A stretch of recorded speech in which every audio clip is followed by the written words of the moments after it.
अस्सलाम वालेकुम दोस्तों, मैं हूं माजिद मलिक और रियल वर्ल्ड में आप सबको खुश आमदीद। प्यारे दोस्तों, अगर हम अहादीस नबवी सल्लल्लाहु अलैहि वसल्लम की रोशनी में क़यामत की निशानियों की बात करें तो हमें बेशुमार ऐसी निशानियां नजर आएंगी जो आप सल्लल्लाहु अलैहि वसल्लम की पेशगोई के मुताबिक पूरी हो चुकी हैं। इसी तरह आज की वीडियो में भी हमने एक ऐसी ही हदीस मुबारका को मौजू बनाया है जिसमें क़यामत से पहले आने वाले 5 अदवार का जिक्र मौजूद है। लिहाजा आप अगर वाकई क़यामत और इससे पहले के अदवार से वाकफियत हासिल करना चाहते हैं तो यकीनन ये हदीस पाक आपके लिए मशल-ए-राह साबित हो सकती है। प्यारे साथियों, इस हदीस मुबारका में हजूर सल्लल्लाहु अलैहि वसल्लम ने यह पेशगोई फरमाई है कि दुनिया के खात्मे से पहले खिलाफत आला मिनहाजुल नबवा का निज़ाम बिलफेल दोबारा कायम होगा और खिलाफत के इस निज़ाम का गलबा अब आलमी सतह पर पूरे कुरे अर्ज पर होगा और वो सिर्फ बहरे क्यानूस से दरियाजियों तक ही नहीं होगा बल्कि कुल जमीन पर होगा। लेकिन शायद आज के हालात में लोगों को ये बातें बड़ी अजीब लगेंगी कि आज तो मुसलमान पसमानदा हैं, मगलूब हैं, दबे हुए हैं, अमेरिका के चुंगल में फंसे हुए हैं। मगर इन सब हालात के बावजूद अहादीस नबविया क्या कहती हैं, आइए देखते हैं। नाज़रीन गिरामी, मसनद अहमद में मौजूद हदीस के मुताबिक हजूर सल्लल्लाहु अलैहि वसल्लम ने 5 अदवार का जिक्र करते हुए फरमाया कि तुम्हारे अंदर नबूवत का दौर रहेगा जब तक अल्लाह चाहेगा कि रहे, फिर अल्लाह इसे उठा लेगा जब उठाना चाहेगा। यानी जब तक हजूर नबी करीम सल्लल्लाहु अलैहि वसल्लम मौजूद रहे मुजस्सम नबूवत का दौर जारी रहा और फिर हजूर सल्लल्लाहु अलैहि वसल्लम अल्लाहुम्मा फिर रफीक़िल आला कहते हुए दुनिया से पर्दा फरमा गए तो वो दौर खत्म हो गया। फिर हजूर सल्लल्लाहु अलैहि वसल्लम ने दूसरे दौर का जिक्र करते हुए फरमाया कि इसके बाद खिलाफत आला मिनहाजुल नबवा कायम होगी, यानी नबूवत के मकसद को पूरा करने के लिए तरीके नबूवत पर यानी नबूवत जैसी ही एक और खिलाफत कायम होगी।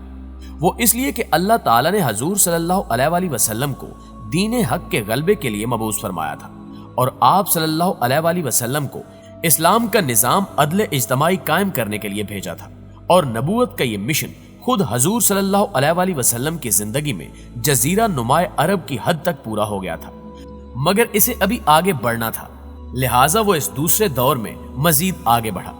इस हदीस में आप सल्लल्लाहु अलैहि वसल्लम इसी दूसरे दौर के बारे में मजीद फरमाते हैं कि बस ये दूसरा दौर भी जारी रहेगा जब तक अल्लाह चाहेगा कि रहे और फिर अल्लाह जब चाहेगा इसे भी उठा लेगा। इसके बाद हजूर सल्लल्लाहु अलैहि वसल्लम ने तीसरे दौर के बारे में फरमाया कि इसके बाद काट खाने वाली हुकूमत का दौर आएगा। दोस्तों, इस पहलू का जायजा लिया जाए तो कटकनी हुकूमत का यह दौर बनु उमैया और बनु अब्बास की मिल्कियत का दौर है, क्योंकि खिलाफत का दौर तो दर हकीकत हजरत इमाम हसन रजी अल्लाह ताला अन्हु पर खत्म हो गया था। चुनांचे अहले सुन्नत हजरत अमीर मुआविया रजी अल्लाह ताला अन्हु के दौरे हुकूमत को अहद खिलाफत राशिदा में शामिल नहीं करते। इसी मलूकियत के दौर में करबला का अजीम हादसा रूनुमा हुआ जिसमें हजरत इमाम हुसैन रजी अल्लाह ताला अन्हु अपने बहुत से साथियों के साथ शहीद कर दिए गए। फिर हजरत अब्दुल्ला बिन जुबैर रजी अल्लाह ताला अन्हु को मक्के में शहीद किया गया। उसी अहद मलूकियत में वाक़े हुर्रा के नतीजे में मदीनतुन नबी तबाह हुआ और इसी दौरे मलूकियत में हज्जाज बिन यूसुफ के हाथों सैकड़ों ताबई शहीद हुए, यहां तक कि मोहम्मद बिन कासिम को सिंध से वापस बुलाकर शहीद कर दिया गया, और वो भी सिर्फ इसलिए कि बादशाहत का ये खासा होता है कि बादशाह किसी दूसरे शख्स के मकबूल होने से डरने लगता है।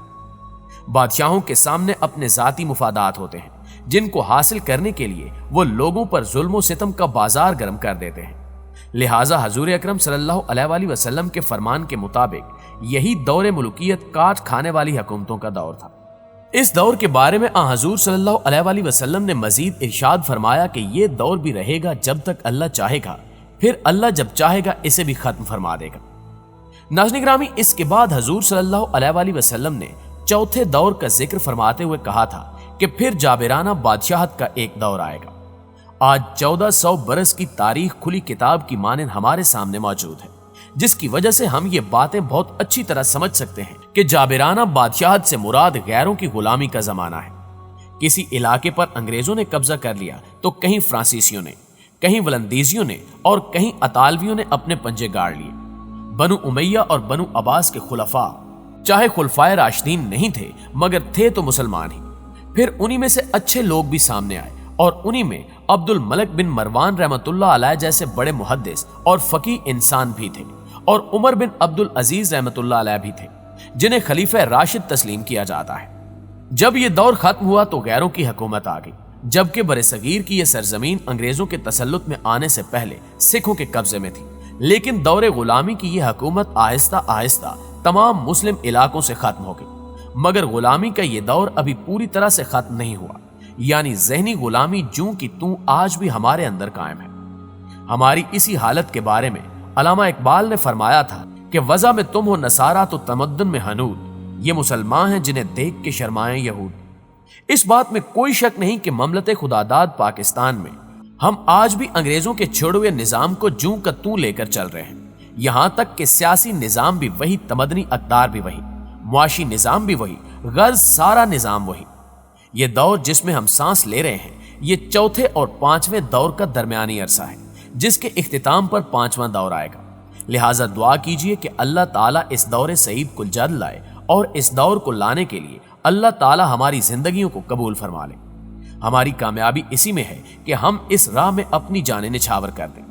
हमारा ईमान है कि वो दौर लाजमन आएगा जिसकी खबर नबी अकरम सल्लल्लाहु अलैहि वसल्लम ने हमें दी है, क्योंकि आप सल्लल्लाहु अलैहि वसल्लम सच्चे हैं और आप सल्लल्लाहु अलैहि वसल्लम के सच्चे होने की गवाही दी गई है।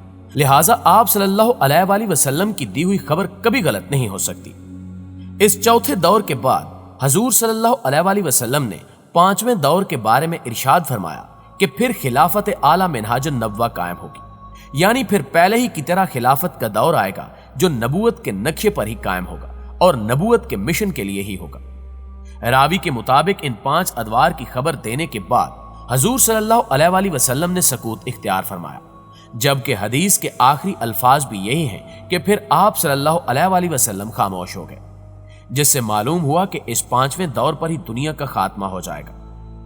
और अब अगर मौजूदा दौर का जायजा लिया जाए तो ऐसा लगता है कि इस वक्त नोए इंसानी 5वें दौर की दहलीज पर खड़ी नजर आ रही है। जैसा कि हमने अर्ज किया कि अब जब निजाम खिलाफत कायम होगा तो वो आलमी सतह पर कायम होगा। इस ज़िमन में हजूर सल्लल्लाहु अलैहि वसल्लम ने इरशाद फरमाया कि अल्लाह ने मेरे लिए जमीन को लपेट दिया, बस मैंने जमीन के सारे मशरिक भी देख लिए और सारे मगरिब भी। मेरी उम्मत की हुकूमत उन तमाम इलाकों पर कायम होकर रहेगी जो मुझे लपेट कर दिखाए गए। इस तरह एक और हदीस में नबी अकरम सल्लल्लाहु अलैहि वसल्लम ने फरमाया कि रूए अर्जी पर ना कोई घर जो ईंट गारे से बना हुआ हो बाकी बचेगा, न कमलों से बचा हुआ खैमा जिसमें अल्लाह कलमा इस्लाम को दाखिल ना कर दे, खा किसी सादतमंद को इज्जत देकर, खा किसी बदबख्त की मगलूबियत के जरिए। या तो अल्लाह ताला उन लोगों को इज्जत अता फरमा देगा कि इन्हें इस कलमे इस्लाम का कायलो हामिल बना देगा, या उन्हें मगलूब फरमा देगा कि इसके महकूम बन जाए। यानी अगर घर वाला खुद अपनी मर्जी से इस्लाम कबूल कर लेगा तो यह सूरत एजाज की होगी, इसलिए कि इज्जत तो अल्लाह का हक है, इसके रसूल और अहले ईमान का हक है। चुनांचे घर वाला इस्लाम कबूल करके इस इज्जत में शामिल हो जाएगा, लेकिन अगर वो इस्लाम कबूल नहीं करेगा तो इस्लाम तब भी उसके घर में दाखिल होगा। इस सूरत में अजरूए फरमाने इलाही उसे जजिया देना होगा, इसे इस्लाम की बालादस्ती कबूल करनी होगी और इसे इस्लामी कानून की पाबंदी का अहद करना होगा।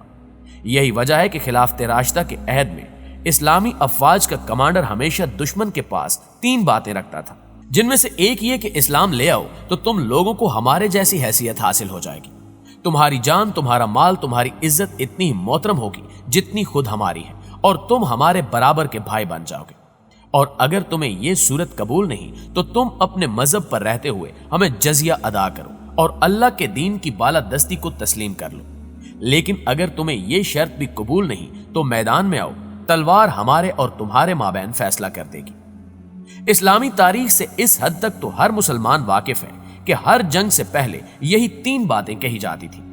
चौथी बात कोई न थी, क्योंकि हकीकी मुसलमान कुफर के गलबे को बर्दाश्त ही नहीं कर सकता। हाँ, अगर इसकी ताकत नहीं तो कुफर के गलबे को खत्म करने की कोशिश करता रहेगा और इसी जदोजहद में जान दे दे तो ऐसा शख्स अल्लाह के हां कामयाब समझा जाएगा।